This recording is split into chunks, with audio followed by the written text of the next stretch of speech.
Pagod ka na bang magtrabaho para sa pera?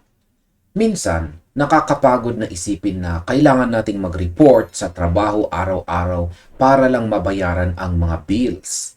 Pero, paano kung ang pera mo naman ang magtrabaho para sa iyo?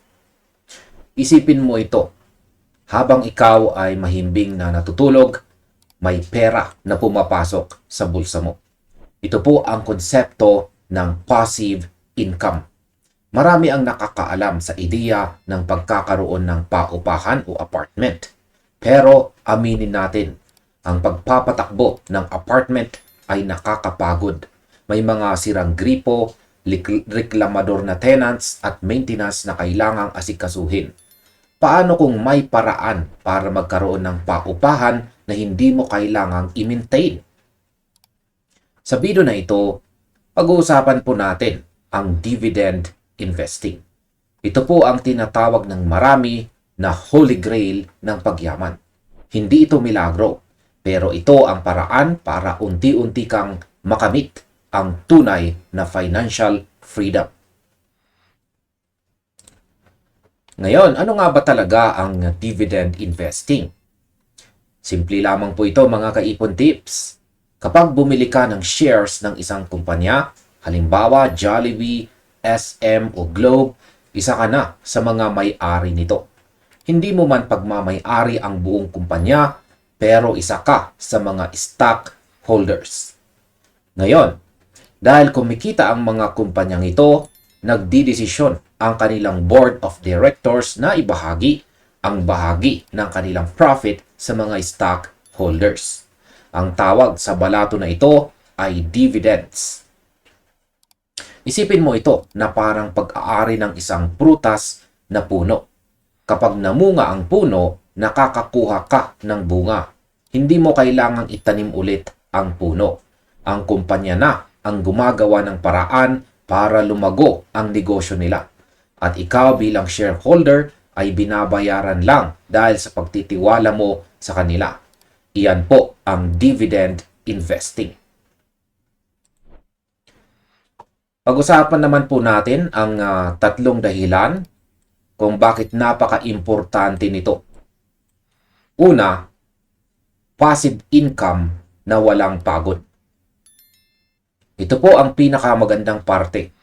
Hindi mo kailangang magbantay ng tindahan. Hindi mo kailangang mag-overtime.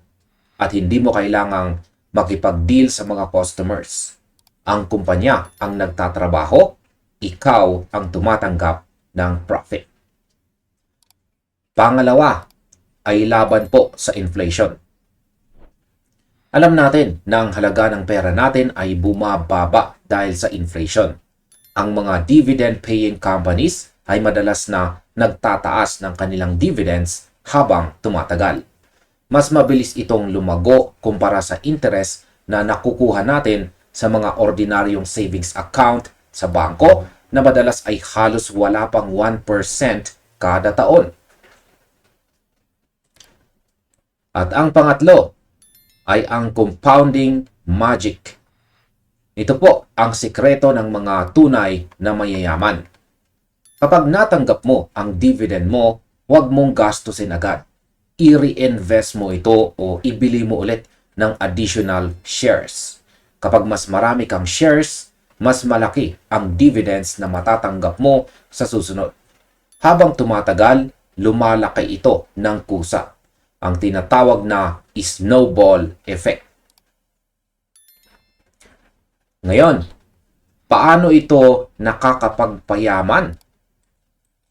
Pag-usapan naman po natin ang tungkol sa yield. Halimbawa, may 1 million pesos ka at ininvest mo ito sa isang kumpanya na may 5% dividend yield.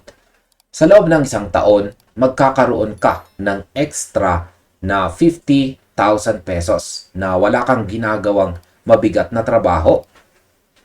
Pero tandaan mga kaipon tips, hindi ito get rich quick scheme. Hindi ito para sa mga taong gustong yumaman overnight o sa loob ng isang gabi lamang.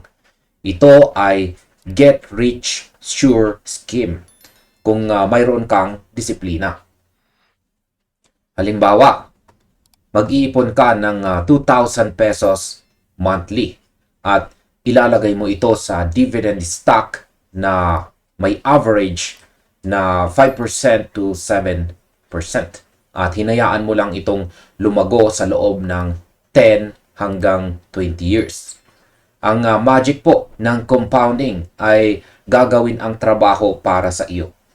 Ang maliit na 2,000 pesos mo ay magiging malaking asset na kayang magbigay sa iyo ng monthly allowance sa future. Ang susi po dito ay consistency. Ngayon, paano naman po magsimula? Paano ka ba magsisimula? Step number 1. Magbukas ng brokerage account. Dito po sa Pilipinas, marami tayong options.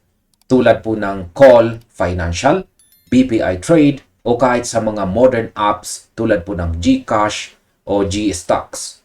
Napakadali na nitong gawin ngayon online. Step number 2. Humanap ng dividend aristocrats. Ito ay mga kumpanyang subok na sa panahon.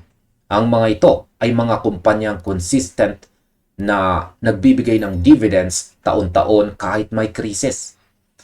Mag-research ka at tignan ang history ng kumpanya. Step number 3. Reinvest. Gaya ng nabanggit ko, ang pag-reinvest ang magpapabilis sa paglaki ng pera mo. Hanggat maaari, huwag mo munang gastusin ang dividend income. Gamitin mo ito para bumili uli ng mas maraming shares. At sa huli, ang pagyaman ay hindi lang nakadepende sa laki ng sweldo mo. Nakadepende ito sa laki ng assets na hinahayaan mong magtrabaho para sa iyo. Ang goal natin ay makabuo ng cash flow na kahit hindi mo kailangang magtrabaho ay patuloy na papasok ang pera sa bank account mo. Ikaw, Kaipon Tips, anong dividend stock ang plano mong simulan?